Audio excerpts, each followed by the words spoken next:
Before the skyline of Cairo, there was only sand. This is the Giza Plateau. One man had a vision. Hemiunu, the king's nephew and chief. Perfection started before the first stone. Using only the stars and simple wooden tools, they aligned the foundation to true north with laser-like accuracy. They weren't slaves. They were skilled workers, farmers, and craftsmen recruited from all over Egypt during the flood season. The core of the pyramid came from right here. Millions of tons of limestone had to be cut from the bedrock by hand. They had no iron, no steel, only soft copper chisels and stone hammers. Cutting a single block could... But they also used physics. By soaking wooden wedges in water, the wood expanded, splitting the rock with natural hydraulic pressure. Each block weighed as much as an SUV, and there were 2.3 million of them to move. The wheel hadn't been invented for heavy transport yet. Dragging these sleds through dry sand created too much friction. The solution was simple but brilliant. Wetting the sand reduced friction by 50%, allowing the team to pull the massive weight. But limestone wasn't enough. For the king's inner chamber, they needed granite, a stone so hard copper chisels couldn't scratch it. To cut it, they used fire setting, heating the rock until it was scorching, then dousing it with cold water to snap it free. These granite beams weighed up to 50 tons. Loading them onto wooden barges without thinking was a gamble with death. The Nile was the highway of the ancient world. Without this river, the pyramids would simply not exist. They engineered a harbor right at the foot of the plateau, using the annual Nile floods to float the stones as close as possible. From the port, a massive stone causeway led up to the Giza Plateau. This was the main artery of the construction site. Before building up, they had to flatten the ground. They used a grid of water-filled trenches to ensure the foundation was perfectly level. The result was astounding. The entire 13-acre base is flat to within just 2 centimeters. The 4 cornerstones were sacred. If these were off by even a fraction of a degree, the peak would never meet in the middle. The foundation was set, a perfect square covering 13 acres. Now, the only way was up. How do you lift a block 400 feet? The first theory is a massive straight ramp. But as the pyramid grew, The incline couldn't be steeper than 10 degrees, or the sleds would slide back.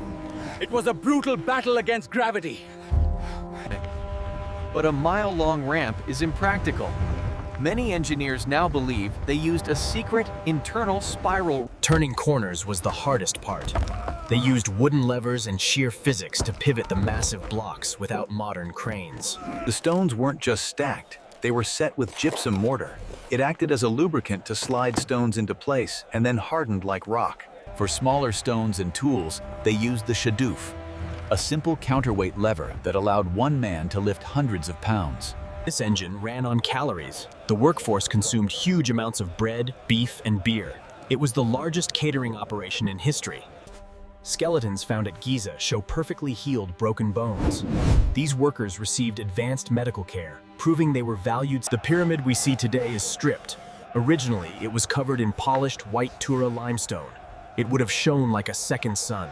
The engineering challenge peaked here, placing 50-ton granite beams deep inside the structure to protect the pharaoh's sarcophagus forever. As they reached the summit, the challenge changed. The workspace shrank. The air grew thinner. The final piece was the pyramidion, a sacred capstone coated in electrum, a mixture of gold and silver. With a final heave, the capstone was set.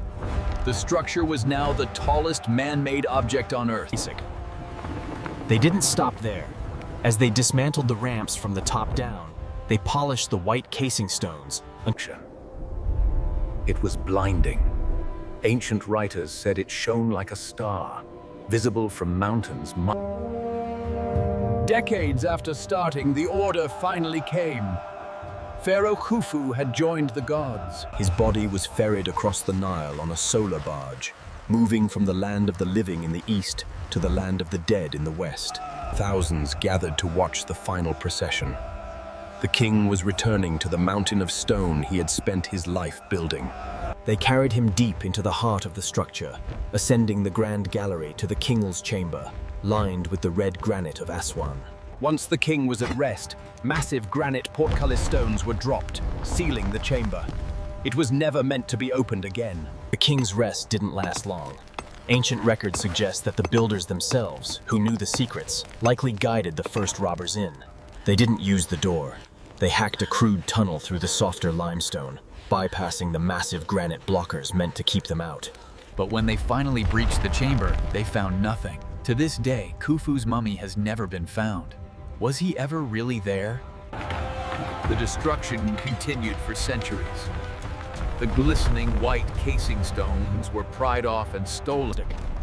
In 1303 AD, a massive earthquake struck Egypt. While cities crumbled, the pyramids stood firm. The desert reclaimed everything. For 1,000 years, the Great Sphinx was... When Napoleon arrived in 1798, he was awestruck.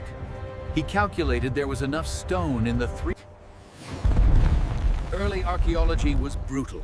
Explorers like Howard Weiss used dynamite to blast their... The mystery isn't over.